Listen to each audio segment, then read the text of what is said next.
I am on the line right now with one of the Good Brothers making an impact, pun intended. You had two big appearances this week, and you have one of your own personal big events coming up with Talking Shop A-Mania on August 1st. How you doing today?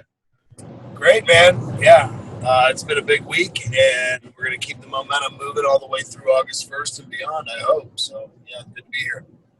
You had a big week. That's not to be understated. You were officially were a free agent for a little bit, and then you immediately announced you're headed to Impact Wrestling. You appeared at Slammiversary, and you were featured on last night's show. So can you talk about, how that whole deal came together, what really made Impact the right place for you and Carl?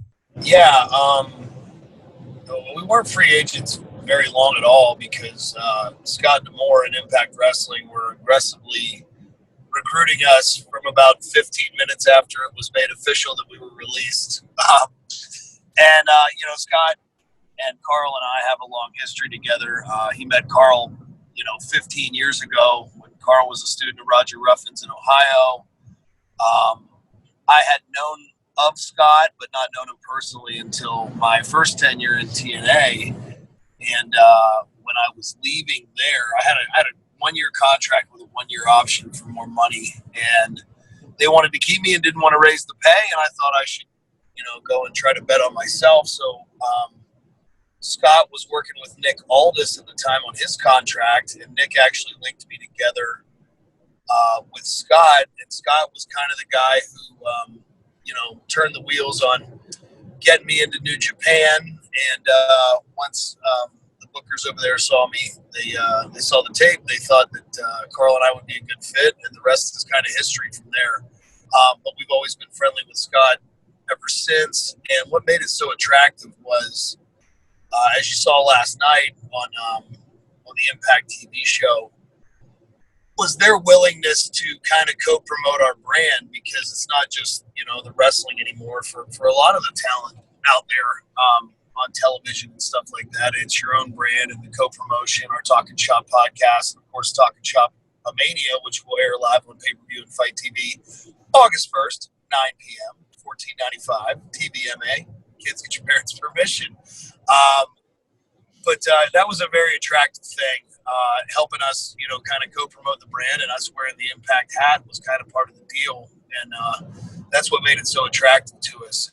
And it's been very cool so far, even though it's in its infancy, and I think it's going to continue to be a hell of a lot of buzz coming out of Slammiversary Saturday night. Impact was trend number 1 on Twitter, which I don't think they've done in a while. And, we had the tweet announcing our signing was the analytically the best tweet in the history of Impact. So I think that it's been mutually beneficial, already so far, and created great buzz for everybody. And, we hope to continue doing the same thing. I think you can kind of go back to when Matt Hardy left the company, and that sort of started the push to really let talent control their brands and, acknowledge their outside content.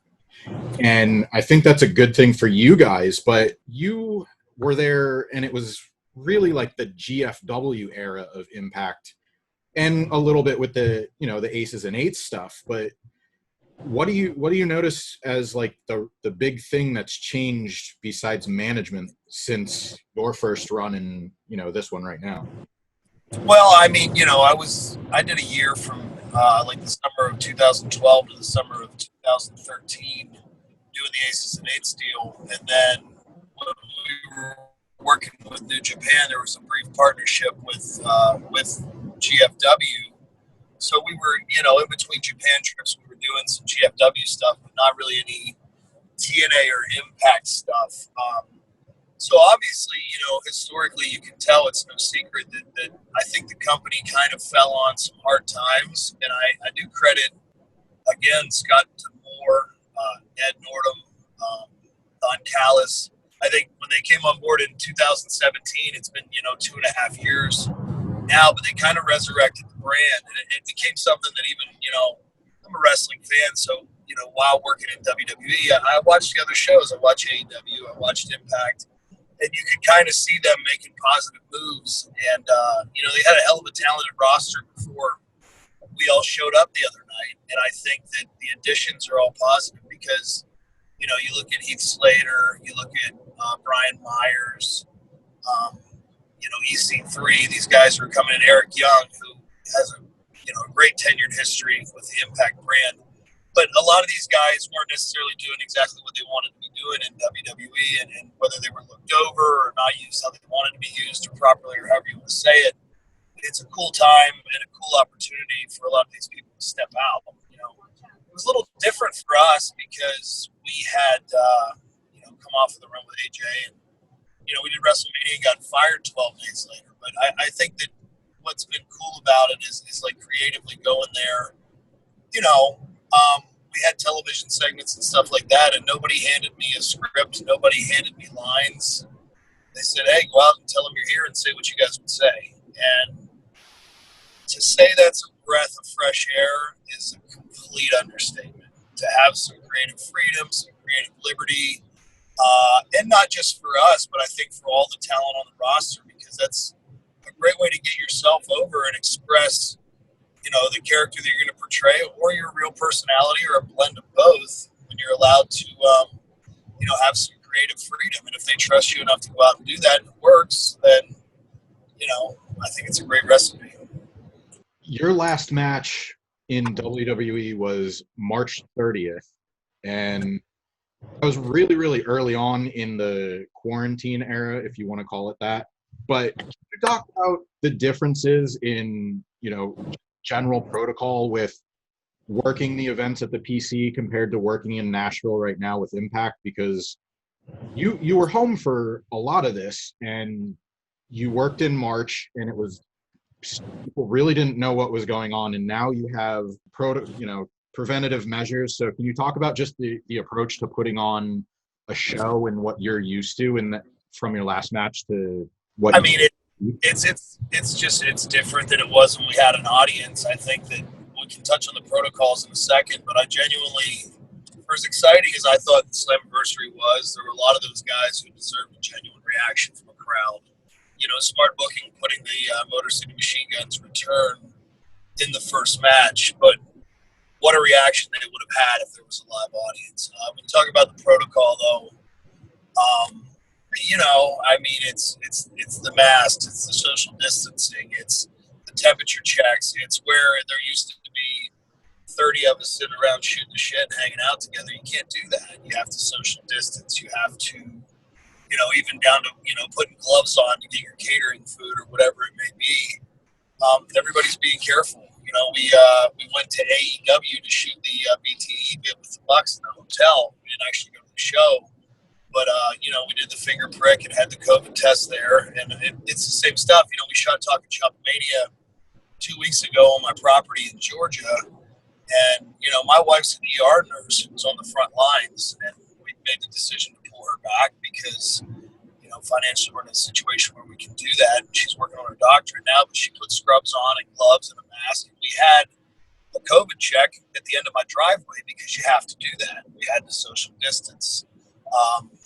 It's a different time, and hopefully this pandemic stuff will ease up and slow down. But I mean, it's irresponsible not to be safe. So I mean, we're driving right now from Tennessee. We just crossed into Georgia, but walk into the gas station and everybody has a mask on. It's the same thing with wrestling, and wrestling you're at more of a risk because you're out there sweating all over each other and you're in close contact. So you have to be as careful as possible, and I think it's something that none of us were prepared for and none of us are used to. As far as the release, I don't know what's gone on at the PC and stuff in the 3 months that we were off, but just in regular life, and I saw it the most in the preparation because it's a liability having all this talent come onto my property, and you don't want anybody to get sick. So we had to make and take the most preventative measures that we could possibly take, and luckily, everybody's okay so far, and we hope that continues to be the trend. But you just don't know. There's so many unknowns with this stuff. It's a different era. I hope it's behind us soon. It's Talking Shop A-Mania, August 1st. We saw a little preview of it, of who we can expect on the show. Enzo, Heath, Mike Bennett, Maria Kanellis. There's a ton of names on it. So when did this idea first come together? And can you talk about, how the roster came together, who you wanted on the show? April 15th, I was sitting in my sauna in my basement gym, and I got called and let go by. I hung up the phone and booked a signing in Spain because I'm insane. And then I thought, our last match in WWE here 12 days ago was a WrestleMania co-main event with The Undertaker in a Boneyard match. If we don't spoof that after they fired us 12 days later, we're missing a huge opportunity, because I felt like, the WWE was taken from my Sex Ferguson character, which is a spoof on the way that I started wrestling.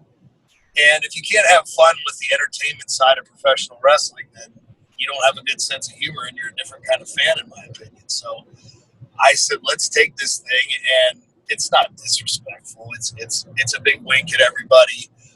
You see a full roster of names on that Talking Shop A-Mania card, but you're not going to see technical, exciting professional wrestling matches. You're going to see these people portray characters that are in tune with their own sense of humor and our sense of humor, and a big wink at professional wrestling. You're not going to see a big work rate match on this thing. This is to make you laugh, to make you have a good time, to sit down for an hour and a half and forget about this pandemic and really enjoy yourself. I don't recommend letting the kids watch it because there's a lot of F-bombs, but if you're an adult professional wrestling fan like I am, I think you're going to get a big kick out of it. I mean, the main event's a boner yard match, for God's sakes. And I bought a hearse, and I had a grave built on my own property, and I had druids, and I had caskets, and it's ridiculous. So, you're only going to be out $15 even if you hate it. So it's available on pay-per-view in America and Canada. It's available worldwide on Fight TV. It's August 1st, 9 p.m. Talking Shop A-Mania. You're never going to see anything like it unless you buy it, and enough of you buy it, and we do the sequel. That leads me to my next question. There's been talk, rumors that it's not a one-time deal. So do you have some maybe plans in your head, or ideas that you couldn't do this time that maybe you want to get another shot at? Yeah, and I actually, Chad, Carl, and Rocky are going to hate me for saying this, but we strategically put a lot of our friends on there and then left a few off on purpose because we needed something for the next one, if and when there is a next one. And I've always had, kind of promoter blood running through my veins. I had an independent promotion in Georgia called WrestleAmerica for a few years. I have another one called Lariato Pro Wrestling now that I kind of silently ran working in WWE, but affording us the opportunity to co-promote. Now my Lariato shows, when the world is open back up, were a part of the Impact Plus streaming app, which is $7.99, and every pay-per-view ever in Impact history is available on there. A lot of great independent content, and Lariato will be joining forces with them, and they've opened the doors up for me to use the Impact talent on those shows as well. So it's very exciting, and I love promoting, I love creating, and if there's any way to have a Talking Shop A-Mania 2, I'm definitely going to do it. The only thing that I may not do is have it at my own home, because you don't know what 40 wrestlers can do to your house until you invite them all over. So. I have 3 little kids, so I can only imagine. They probably do more damage. So yeah. You guys are known for being wild, especially on the Talkin' Shop podcast. So you guys had a show with Dr. D, David Schultz, and a lot of it was cut out. So how wild was the actual conversation? We love to push the envelope, but and I love Dr. D. We have a friendship now out of that, where he texts me and I text him back. But Dr. D doesn't care about the envelope. We like to push it. He ripped the son of a bitch in half, and I, along with Rocky and Carl, said it would be very irresponsible to do to him and to do to our own brand to release any of this.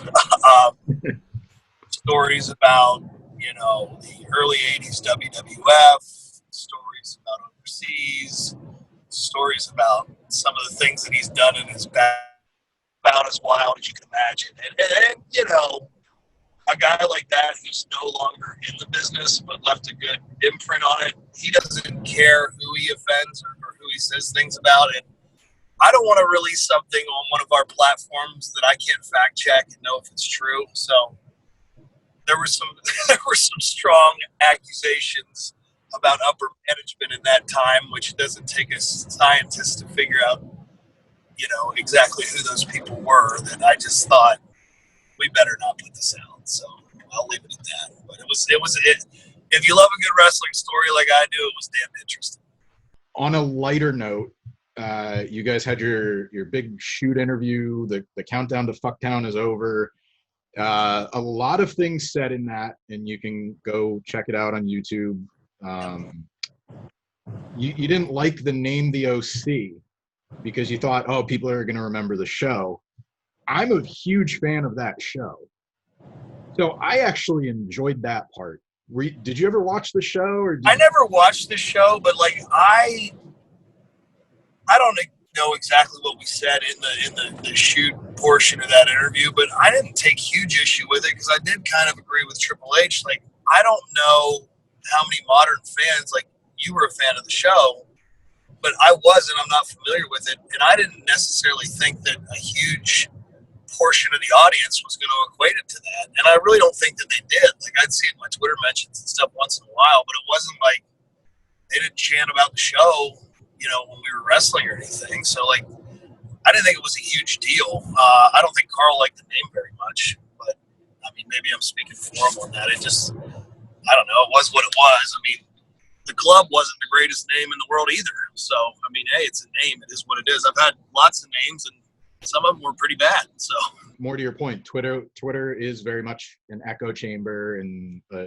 concentrated part of the fan base. But when I heard that, I was like, it kind of spoke to me because I liked the show, and other people caught on to that. And it wasn't necessarily, they didn't respond negatively in the way that you thought. It was kind of like, oh yeah, the OC, like I remember that. And it almost made it, more acceptable than it did. Yeah, I don't think it was a negative necessarily. I mean, it was, I don't know. I don't think I put that much thought into it, to be honest with you. It was what it was. If you liked the show and it enhanced us in any way, then I say great, Wasn't that big of a deal to me. Going to Impact, you're going as the Good Brothers, and Carl Anderson's Carl Anderson. Are you going by Big LG, or are you going by Luke Gallows? Can you straighten Luke Gallows is owned by WWE. Whenever September 2019, when we were thinking we were WWE on our own accord, I went out and bought about 10 trademarks. I bought the Big LG, I bought Doc Gallows, I bought the Good Brothers, I bought everything associated with our Talking Shop podcast, Sex Ferguson, just all these things, because I have been through so many name changes that I didn't want anybody to own my likeness anymore. Luke Gallows is something that was, when I was with Punk in 2009 that they had, and that's their thing. So I didn't even approach trying to get that trademark, but I wanted to get the stuff that I knew that was mine and that I had prior use on and that I wanted to keep. So I have both. I have the Big LG, I have Doc Gallows, and I'm going by those, and Luke is in the past. So same guy, but we'll see you with a new name when you make your in-ring debut next Tuesday. Yeah, the Big LG, Doc Gallows, whatever you want to call me. Carl's partial to the Big LG. I don't necessarily care either way. I just didn't want to come up with another one because I had so many over the years. Yeah, and it is understandable. You already taped content for the next couple weeks. Impact. What can you talk about? This match with Reno Scum without spoiling it. Just something to look forward to. Yeah, no, it was exciting, man, and it was for us. We needed it because we filmed a cinematic parody match, and I've been in my own ring a few times, but when you're out of the ring for 3-4 months, there were a lot of us guys who come from WWE during taping. There's trepidation, gave us a good little match and allowed us to do that. So it was fun. And, there's some other stuff that you'll see in the coming weeks as well that was in-ring stuff. So it was good for us. We needed to have it. We needed to do it. It was exciting. And we can still do it. So I was glad. Ever since the pandemic started, I've been asking people for match recommendations. People were worried that we wouldn't have wrestling content. That's obviously not the case. We'll see you in the ring next week on Impact, but can you point to a match in your career, whether it's a singles match or a tag team match, that you would recommend, or maybe one that you've had time to go back and watch now and have a new appreciation for?